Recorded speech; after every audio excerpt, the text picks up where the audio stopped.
Welcome back our YouTube channel global science IQ।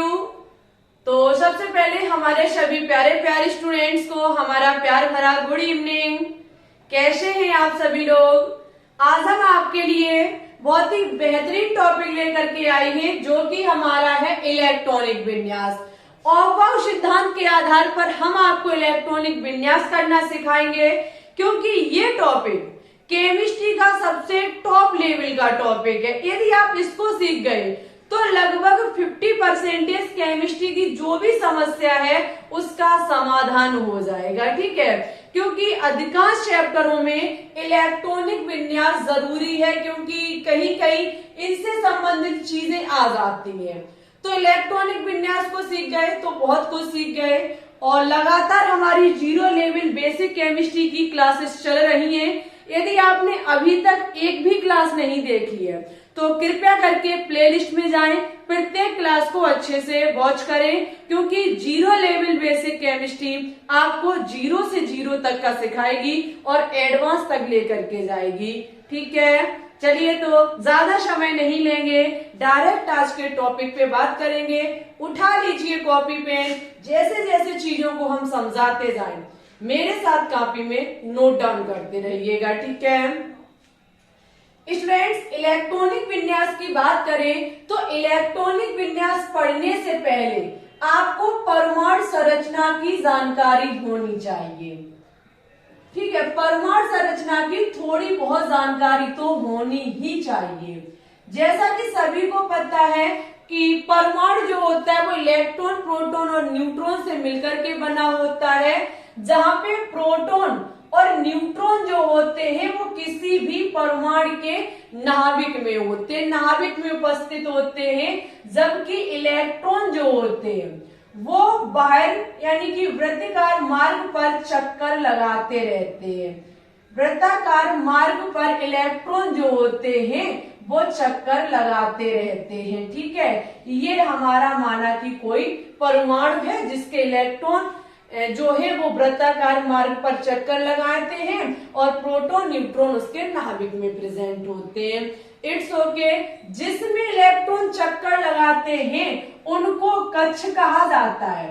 ये जो हमारे ये वृत्ताकार मार्ग हैं जिन पर इलेक्ट्रॉन चक्कर लगाते हैं उन्हें कक्ष कहा जाता है, कोश कहा जाता है, और इसको ऊर्जा स्तर भी कहा जाता है, यानी कि एनर्जी लेवल भी कहा जाता है। ठीक है डियर स्टूडेंट्स, हम बात करें तो ये के हमारा के कोश होगा, क्योंकि कक्ष, कोश और ऊर्जा स्तर के नाम से इनको जाना जाता है। ये के ऊर्जा स्तर होगा, फिर कह सकते हैं के कक्ष, कह सकते हैं के कोश होगा, के एल एम एन, ऐसे करके हमारे 7 ऊर्जा स्तर होते। ठीक है, इनको 1 2 3 भी कह सकते हैं, 1 2 3 4 5 6 7 ETC। ओके डियर स्टूडेंट्स, जो हम इनकी काउंटिंग स्टार्ट करते हैं वो नाभिक से स्टार्ट करते हैं। नाभिक यानी कि फर्स्ट कोश नहीं होगा, नाभिक तो नाभिक ही है, नाभिक के फर्स्ट, यानी कि ऐसा नहीं है कि हम पीछे इधर साइड से काउंटिंग स्टार्ट करें। जो नाभिक के पास वाला ऊर्जा स्तर होगा वो फर्स्ट ऊर्जा स्तर माना जाएगा। ठीक है, इनको हम एन से डिनोट करते हैं। एन बराबर हमारा first energy level, second energy level, third energy level, जिसको के एल एम से भी व्यक्त किया जाता है। ठीक है, इतना हमारा क्लियर हुआ। अच्छा स्टूडेंट्स, अब वो बात की जाए कक्ष की, तो कक्ष से छोटा हमारा होता है उपकक्ष, कक्ष से छोटा होता है उपकक्ष, जिसे हम उपकोश या फिर उप ऊर्जा स्तर भी कहते हैं। आपको पता होना चाहिए उपकक्ष या फिर उपकोश के बारे में। आपको हम जैसे अधिकांशतः कहते रहते हैं सब सेल, तो यही होता है उपकक्ष, जिसे इंग्लिश में यानी कि उपकोश को इंग्लिश में सब सेल कहा जाता है। सब सेल या फिर हम यहाँ उप ऊर्जा स्तर भी कह सकते हैं। ये ऑर्बिट, कक्ष को इंग्लिश में ऑर्बिट कहा जाता है, कोश को सेल कहा जाता है। तो उपकोश हमारा क्या हो जाएगा? सब सेल, सब ऑर्बिट, सब एनर्जी लेवल, ये इनसे छोटा होता है। यहाँ इनको एम से डिनोट किया जाता है, जो कि हमारे SPDF होते हैं। 4 सबसेल होते हैं SPDF। It's okay. जो हमारा फर्स्ट एनर्जी लेवल होता है, फर्स्ट ऊर्जा स्तर होता है, उसमें S सबसेल होता है। सेकंड जो हमारा ऊर्जा स्तर होता है, इसमें S और P सबसेल होता है। वहीं पे जो तीसरा होता है उसमें SPD सबसेल होता है और चौथे में SPDF सबसेल होता है। ऐसे ही 5वें में SPDF होगा, 6वें में SPDF होगा और 7वें में भी SPDF सबसेल होगा। अच्छा डियर स्टूडेंट्स, ये पहले ऊर्जा स्तर में है तो फर्स्ट S माना जाएगा, ये सेकंड में है तो सेकंड S माना जाएगा, second P, 2S 2P, 3S 3P 3D, 4S 4P 4D और 4F। ऐसे करके ऊर्जा स्तर यानी कि कोष में हमारे उपकोष प्रेजेंट होते हैं, उपकोष रहते हैं, क्योंकि इन्हीं उपकोषों में इलेक्ट्रॉन चक्कर काटते हैं। ठीक है, इन्हीं उपकोषों में इलेक्ट्रॉन चक्कर लगाते हैं। डियर स्टूडेंट्स, यदि बात की जाए कि एक ऊर्जा स्तर में अधिकतम कितने इलेक्ट्रॉन रह सकते हैं, क्योंकि ये ऊर्जा स्तर आपको अभी मैंने बताया 7 होते हैं, 1 2 3 4 5 6 7। ठीक है, बात की जाए कि एक माना कि किसी ऊर्जा स्तर में मुझे इलेक्ट्रॉन ज्ञात करने हो कि कितने इलेक्ट्रॉन घूम सकते हैं, तो एक ऊर्जा स्तर के लिए इलेक्ट्रॉन यदि मुझे ज्ञात करने हैं तो फॉर्मूला लगाना पड़ेगा 2n²। n बताती है कोषों की संख्या को या फिर ऊर्जा स्तर की संख्या को। जैसे कि हम ज्ञात करना चाहे सेकंड का, सेकंड ऊर्जा स्तर को ज्ञात करना चाहे कि इसमें कितने इलेक्ट्रॉन चक्कर लगाएंगे, तो 2 × 2 पे पावर 2, इसको हम ज्ञात करेंगे तो कितना निकल के आएगा, 8 निकल के आएगा। सेकंड ऊर्जा स्तर में हम अधिकतम 8 इलेक्ट्रॉनों को भर सकते हैं। It's okay. यहां से आप सभी का ज्ञात कर सकते हैं, प्रत्येक ऊर्जा स्तर में ज्ञात कर सकते हैं अधिकतम कितने इलेक्ट्रॉन रह सकते हैं। अभी मैंने कहा कि ये SPDF जो है इन पर इलेक्ट्रॉन रहते हैं, लेकिन बात की जाए कि S पर कितने अधिकतम इलेक्ट्रॉन रहते हैं, P में अधिकतम, D में अधिकतम और F में अधिकतम। यदि इसमें इलेक्ट्रॉनों की बात की जाए तो S पर अधिकतम 2 इलेक्ट्रॉन भरे जा सकते हैं, P में अधिकतम 6 इलेक्ट्रॉन भरे जा सकते हैं, D में अधिकतम 10 यानी कि 10 इलेक्ट्रॉनों को भरा जा सकता है और F में अधिकतम 14 इलेक्ट्रॉनों को भरा जा सकता है। ठीक है, हमें उम्मीद है कि यहां तक आपकी चीजें बहुत अच्छे से क्लियर हुई होंगी। अच्छा, अब हम डायरेक्ट चलेंगे इलेक्ट्रॉनिक विन्यास पर। इलेक्ट्रॉनिक विन्यास आपको पता है इसी तरीके से होगा। कैसे होगा, हम लिखना चाहें तो हम कैसे एक एक ऊर्जा स्तर को लिखेंगे, जैसे कि फर्स्ट S, उसके बाद सेकंड 2S 2P, उसके बाद थर्ड का लिखेंगे 3S 3P 3D और उसके बाद इसी प्रकार से 4S 4P 4D 4F। ऐसे करके हम लिखते चले जाएंगे।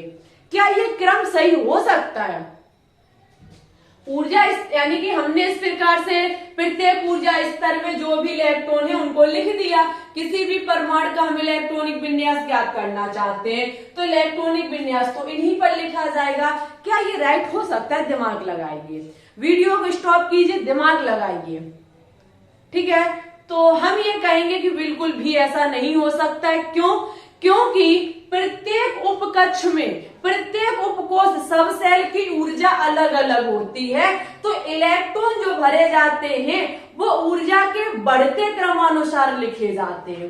मेरी बात को बड़ा ध्यान से समझिएगा कि इलेक्ट्रॉन जो कोष पर भरे जाते हैं वो ऊर्जा स्तर, वो ऊर्जा के बढ़ते क्रमानुसार लिखे जाते हैं। तो ये क्रम राइट नहीं होगा।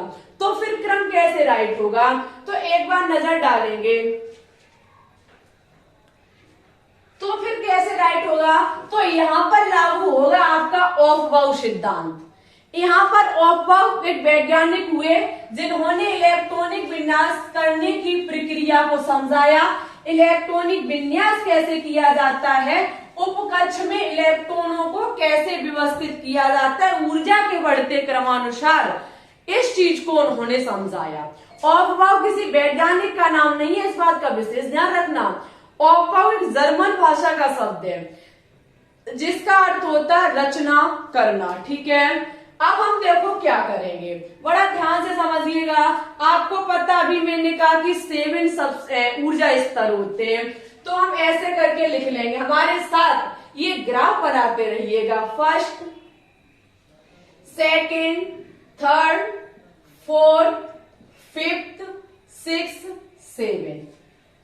ठीक है, अभी हमने आपको बताया फर्स्ट जो ऊर्जा स्तर है उसमें एस सब सेल को भरा जा सकता है, सेकंड में एस और पी सब सेल को, थर्ड में एस पी डी सब सेल को, और फोर्थ में एस पी डी एफ सब सेल को। ठीक है, वहीं पे फिफ्थ में एस पी डी एफ सब सेल, इसी प्रकार से 6 में भी एस पी डी एफ, 7 में भी एस पी डी एफ सब सेल को भरा जा सकता है।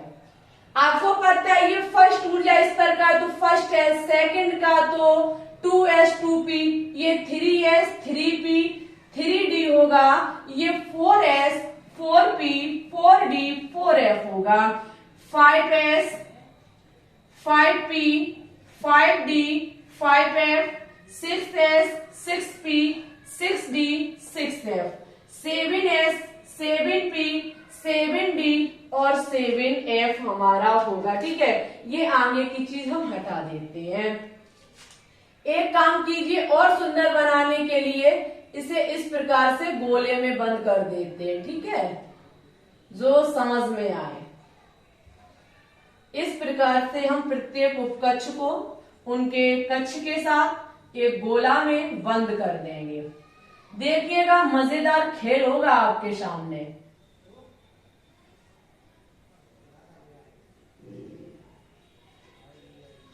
ठीक है, इट्स ओके, बड़ा सुंदर दिख रहा है। अब आपको देखो क्या करना है, कुछ नहीं किया मैंने, प्रत्येक ऊर्जा स्तर में उनके सब सेल को लिख लिया। कुछ नहीं, पेंसिल को थोड़ा तिरछा कीजिए और अप से डाउन की तरफ काट दीजिए। अप से डाउन की तरफ, ऊपर से नीचे की तरफ जो भी कटता चला जाए, ऊपर से नीचे की तरफ हम काटते चले जाएंगे। जो भी सामने हमारे कटता चला जाए बस उसी को काटते चले जाएंगे। ज्यादा ना हो तो स्केल को रखिए और बिल्कुल थोड़ा अप से डाउन की तरफ, अप से डाउन की तरफ, तिरछा नहीं करिएगा ज्यादा। ठीक है, जो भी कटता चला जाए उसके सामने उसको काटते चले जाइए। ये जो जिसके सामने आता जाए बस उसी के सामने आप सीधी लाइन करते चले जाएं। इस प्रकार से सीधी लाइन करते चले जाएं। ठीक है, आपने कैसे काटा, अप से डाउन की तरफ, अप से डाउन की तरफ आपने काटा, ऐसे ही तो आपने काटा। जिस क्रम में जो कटता चला गया उसी को लिख ले आप। जो जिस क्रम में, पहले हमने किसको काटा, 1s, उसके बाद 2s, उसके बाद 2p, उसके बाद 3s, 3s के बाद 3p, 3p के बाद 4s, 4s के बाद 3d, 3d के बाद 4p, उसके बाद 5s, 5s के बाद 4d, 4d के बाद 5p, 5p के बाद 6s, 6s के बाद 4f, 4f के बाद 5d। इस प्रकार से आप स्वयं लिख लीजिएगा। ठीक है, जो जैसे कटता चला गया, अप से डाउन की तरफ हमने काटा, जो कटता चला गया उसी को हम लिख लेंगे। आप देख सकते हैं 3s 3p के बाद क्या आया, 4s, और 4s के बाद फिर आ गया 3d, तीसरे ऊर्जा स्तर का फिर d सब सेल आ गया। ये है हमारा ऊर्जा स्तर का बढ़ता क्रम। 4s की ऊर्जा जो है वो 3d की अपेक्षा कम है, ऐसा कहा ऑफबाउ ने, ऐसा कहा ऑफबाउ सिद्धांत ने कि 4s जो है वो 3d की अपेक्षा उसकी ऊर्जा कम है, तो 4s में इलेक्ट्रॉन पहले भरे जाएंगे और 3d में इलेक्ट्रॉन बाद में भरे जाएंगे। ठीक है, ये है आपका इलेक्ट्रॉनिक विन्यास का सही तरीका। अब हम क्या काम करेंगे, आपको एग्जाम में बड़े बड़े परमाणु क्रमांक के इलेक्ट्रॉनिक विन्यास दे दिए जाए तो तो रफ कार्य आपको जरूर मिलता है करने के लिए। ऐसा फटाफट पेंसिल से बना लीजिए, अप से डाउन की तरफ काटते चले जाइए, जो क्रम आ जाए चुपके से लिख लीजिए और इलेक्ट्रॉनिक विन्यास कर लीजिए। आपको पता है एस में अधिकतम 2 इलेक्ट्रॉन भरे जा सकते, पी में अधिकतम 6, डी में अधिकतम 10 और एफ में अधिकतम 14 इलेक्ट्रॉनों को भरा जा सकता है। तो ये काम करना कठिन नहीं होगा आपके लिए। एक बार हम फोन को चेक करते, ओवरहीट तो नहीं हो गया। हाँ, इट्स ओके। अच्छा, अब हम क्या काम करेंगे, एक छोटा सा कोई इलेक्ट्रॉनिक विन्यास आपके सामने करके दिखाएंगे आपको। माना कि कोई भी परमाणु क्रमांक लेते हम, यानी कि सिलिकॉन ले लिया हमने। सिलिकॉन होता है हमारा 1632, वो सॉरी सिलिकॉन 1428, सल्फर 1632 होता है, सिलिकॉन 1428। इसका जरा हम इलेक्ट्रॉनिक विन्यास करेंगे। पहले इलेक्ट्रॉन किस में भरा जाएगा, 1s में, उसके बाद 2s में। हम इलेक्ट्रॉनों को भी लिखते जाएं, s में अधिकतम 2 इलेक्ट्रॉन, फिर s में अधिकतम 2 इलेक्ट्रॉन, 1s 2s, उसके बाद क्या आएगा हमारा 2p, p में अधिकतम 6 इलेक्ट्रॉन, उसके बाद हमारा क्या आएगा 3s, क्या आएगा 3s, 1s 2s2 2p 6 3s2। उसके बाद इलेक्ट्रॉन को गिन ले, 2 2 4 4 6 10 10 2 12, और मुझे चाहिए कितने 14 के लिए हम अधिकतम इलेक्ट्रॉन कहाँ ले जाएंगे 3p पर। p पर अधिकतम 6 इलेक्ट्रॉन भरे जा सकते हैं, बट हमें चाहिए कितने 2, कम भर सकते, ज्यादा नहीं कर सकते। तो हमारा यहाँ कितना हो गया 2 हो गया। ये हो गया हमारा सिलिकॉन का इलेक्ट्रॉनिक विन्यास। ठीक है, ऐसे 1 2 के और देख लेते हैं हम। माना कि जिंक 30 का देखेंगे, जिंक 30। यदि हम जिंक का ज्ञात करना चाहें तो इलेक्ट्रॉनिक विन्यास 1s2 2s2 2p6, उसके बाद हमारा क्या होगा 3s2 3p6, उसके बाद 4s2 के बाद 3d। एक बार इलेक्ट्रॉन को भी तो काउंट कर ले कि कितने हो गए, 2 2 4 6 10 2 12 6 18 2 20, चाहिए कितने 30। तो डी पर अधिकतम कितने भरे जा सकते 10। हमारा कंप्लीट हो गया इलेक्ट्रॉनिक विन्यास। यदि यहाँ पे जैसे कि 31 होता तो ऐसा नहीं कर सकते थे, हम यहाँ पे 11 को भर देते, एक इलेक्ट्रॉन बचा हुआ कहाँ जाता 4p पर जाता। इट्स ओके, मुझे पूरा भरोसा है कि आपको इलेक्ट्रॉनिक विन्यास आ चुका होगा, ज्यादा कठिन नहीं है। बस ये प्रोसेस यदि आपने सीख ली तो इलेक्ट्रॉनिक विन्यास आपकी चुटकियों में होगा, गारंटी के साथ। अब आपको एक छोटा सा होमवर्क के तौर पर हम दे रहे हैं आर्सेनिक का इलेक्ट्रॉनिक विन्यास आपको कमेंट बॉक्स में कमेंट करके बताना होगा। एक बात और आपको बतानी होगी कि आज का टॉपिक आपको कितना अच्छा लगा, कि कहां तक समझ में आया। यदि आपको समझ में आया हो तो आपसे छोटी सी रिक्वेस्ट है, क्लास को लाइक करें, आज की वीडियो को शेयर करें, चैनल पे न्यू है तो चैनल को सब्सक्राइब करके बेल आइकन को दबा के ऑल को भी क्लिक कर ले। ठीक है, डेली शाम 4 बजे लाइव आया करें, जहाँ पे केमिस्ट्री के बहुत ही धुआंधार क्वेश्चंस कराए जा रहे हैं। और सीपी नेट का सिलेबस, ऑल मेडिकल एग्जाम का जो भी सिलेबस है वो बहुत ही जल्द आपका स्टार्ट किया जाएगा। उसे पाने के लिए आज से ही चैनल से जुड़ जाए, जिससे कि इस बार आपका एग्जाम पार हो जाए। ठीक है, तो ठीक है, आज के लिए बस इतना ही रखते हैं। गर्मी बहुत ज्यादा है, टॉपिक भी हमारा अच्छे से हो गया और हम भी पसीना में नहा चुके हैं। तो फिर ठीक है, चलते, ज्यादा बात नहीं करेंगे। अपना ख्याल रखिएगा, अच्छे से पढ़ते रहिए, आगे बढ़ते रहिए। Thanks for watching this video. जय हिंद, जय भारत, ऑल द बेस्ट।